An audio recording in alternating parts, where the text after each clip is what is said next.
Class শেষে আজকে সারাদিন কি করলাম তা নিয়েই থাকছে আজকের ভ্লগ। হাই, আমি তাহসিনা দেয়া and welcome to my mini blog.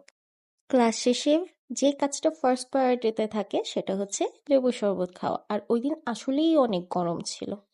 এরপর হাঁটতে হাঁটতে দেখলাম অনেকগুলো পাখি। এরপর ভিভিতে গিয়ে দেখলাম বৃক্ষ মেলা চলতেছে, বাট সেখানে বৃক্ষের থেকে আগাছাই বেশি ছিল।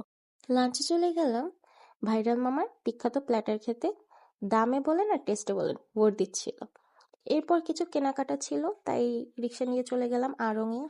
ড্রেসগুলো দেখছিলাম, ব্যাংক ব্যালেন্সের সাথে প্রাইস মিল না হওয়ায় পছন্দ হয় নাই। এরপর চুড়ি দেখছিলাম, এই নীল চুড়িটাই আমার কাছে খুব ভালো লেগেছে। হাবিজাবি দেখা শেষে চলে গেলাম আড়ং আর্থে সেকশনে। নিজের থেকে নিজের চুলগুলোকেই বেশি ভালোবাসি, তাই হেয়ার প্যাকগুলোই দেখছিলাম।